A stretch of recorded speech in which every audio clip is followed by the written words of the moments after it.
What up, YouTube? DJ Kryptonite here, leaving the gym. Got my little workout on this Sunday morning. I hope everybody's having a great Sunday. But we're going to get right into it. It's latest reports that Mike Tyson did some sort of interview or some sort of conversation, I should say, about Errol Spence and Terence Crawford's fight. And it sounds as if Mike Tyson is now blaming Terence Crawford's side for not making this fight happen. Now, I'm not saying there's any truth to that. You know, everybody has their opinion on this fight, but Mike Tyson seems to have his ear to the ground when it comes to this stuff.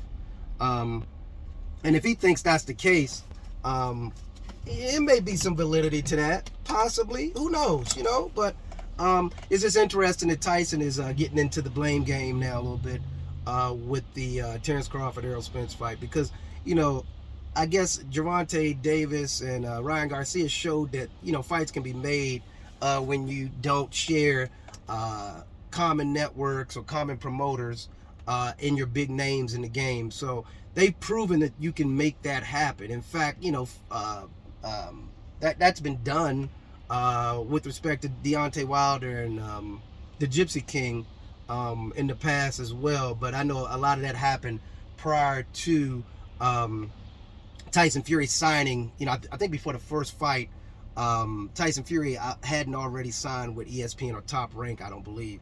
But after that, the next two, he was under Top Rank. So it was just too much money on the table not to make that fight happen. And that goes for the same. That's the same deal with this Terence Crawford Errol Spence fight. It's too much money on the table, not, you know, for this fight not to happen.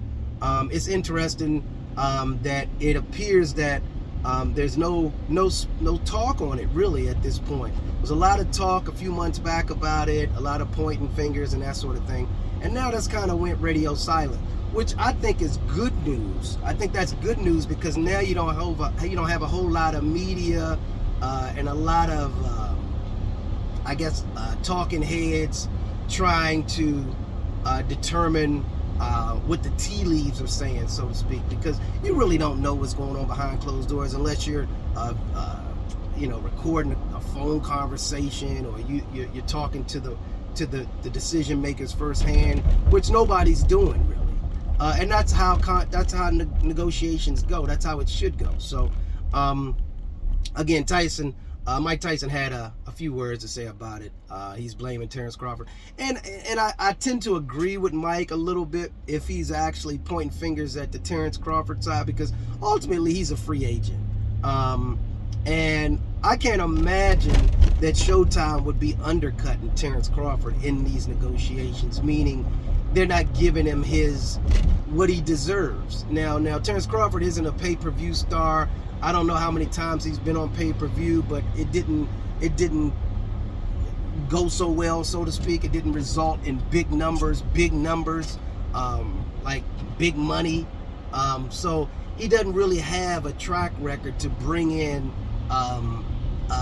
the casual fan, to bring those numbers up. So he doesn't bring a whole lot to the table other than being a talented boxer, and he is. There's a lot of talented boxers out there that just can't generate a crowd or buzz, and that's the problem. So I think if he kind of accepts that, put some sort of rematch clause in, because if he was to beat Errol Spence, I think he would actually get his just desserts, so to speak. So if that's the case, then he can ultimately go for a rematch and fight him again, give him another opportunity and make more money, or move on and fight Boots. But the thing about it is, if you get Errol Spence under your belt as a win, then the sky's the limit for him at that point. So I think the risk outweighs. I think the gains outweigh the risk in this totally. Like, he wins. If he wins this fight, he's big time money now. He's big time money. He's already a big time talented guy, but he's big money if he beats Errol Spence. So so if he was to win, you know, so if he was just to take the fight and operate much like Errol Spence has been operating with negotiations, even though Terence isn't signed with PBC, He should just accept those terms, and I can say that because I'm on the outside, of course. But just based off of me studying the game, and the benefit of him actually winning, beating a PBC fighter, taking the belts from a PBC fighter. Essentially, they would probably throw money at this guy to probably come to PBC. They'll probably throw money at him to come over. Like, hey, whatever you want, we got you. Sign a contract for the next 2 fights under the PBC banner. You write your ticket. That's probably how they would function.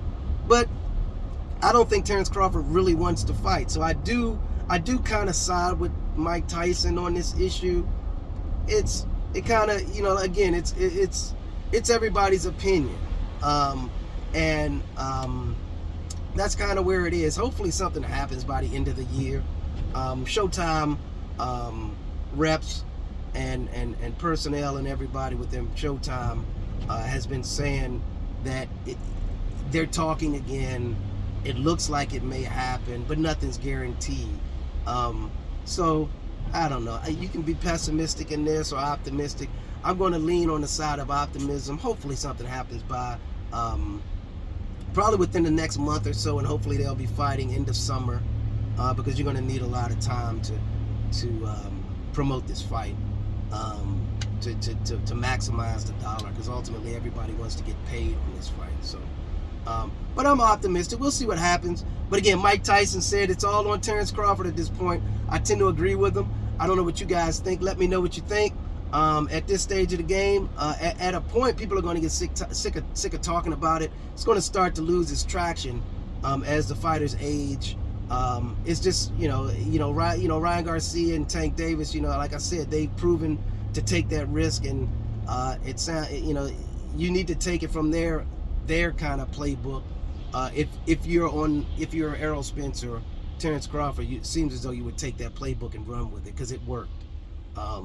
And I think the rumors of how many pay-per-view views Tank and Ryan Garcia received, I don't know if those were actual real numbers, but they were speaking on the lines of 1.2 million views, which is just big time. That's crazy money. So if they get even close to that, those guys will get paid crazy money between Errol Spence and Terence Crawford. So I think they need to look into that. That's the best move. That's really the only move for either one of them at this point in their careers. This is the proven. This is their staple, signature fight of each of their careers. So they need to make this happen to solidify who's the best of this generation at 147. And we'll see what happens. But let me know what you think. Is Mike Tyson right? Is it all on Terence Crawford? Time will tell. We'll see. All right. Have a great Sunday. DJ Kryptonite out. Gone.